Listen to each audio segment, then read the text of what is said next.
Assalamualaikum warahmatullahi wabarakatuh. Hai, perkenalkan nama saya Nur Amalia dengan NIM 860494741. Saya dari Prodi PGSD semester 2 dan sekarang saya akan mempresentasikan tentang timbal balik antara filsafat ilmu dan pendidikan. Hubungan timbal balik antara filsafat ilmu dan pendidikan yaitu saling melengkapi, di mana filsafat ilmu dapat mencermati persoalan pendidikan, sedangkan pendidikan memberikan wujud nyata bagi filsafat ilmu. Untuk pembahasan yang pertama yaitu bagaimana filsafat ilmu mengawasi dan memperkuat eksistensi keilmuan serta nilai-nilai dalam ilmu pendidikan. Dalam hal ini, filsafat ilmu dan pendidikan berjalan beriringan, sehingga ilmu pendidikan ini diawasi oleh filsafat ilmu, sehingga eksistensi keilmiahan dan nilai-nilai dalam ilmu pendidikan semakin kuat dalam memediasi persoalan pendidikan. Untuk pembahasan yang kedua, bagaimana pendidikan yang bermakna dan bernilai turut memperkuat perkembangan filsafat ilmu. Dalam hal ini, filsafat ilmu ditunjang oleh pendidikan yang bermakna agar tubuh pengetahuan filsafat ilmu semakin kuat.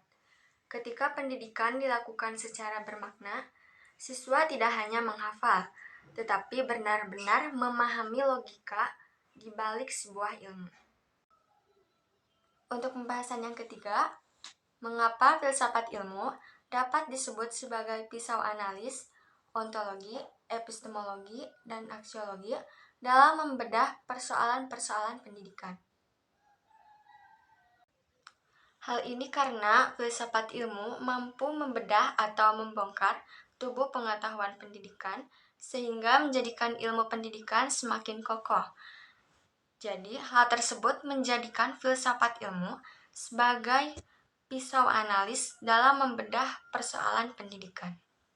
Dan untuk pembahasan yang keempat atau pembahasan yang terakhir, yaitu mengenai contoh konkret penerapan filsafat ilmu dalam praktik pendidikan, yaitu misalnya dalam menentukan mata pelajaran wajib di sekolah, mengapa siswa harus belajar matematika dan seni? Karena secara ontologis, manusia itu perlu memiliki keseimbangan antara rasa dan logika. Hal ini untuk memahami realitas secara utuh. Kesimpulan pada pembahasan kali ini yaitu filsafat ilmu dalam pendidikan seperti penentu supaya proses belajar bisa terarah, sehingga anak-anak bisa memahami pelajaran bukan hanya sebatas hafalan, tetapi juga memahami manfaat dari pembelajaran tersebut. Sekian video dari saya. Wassalamualaikum warahmatullahi wabarakatuh.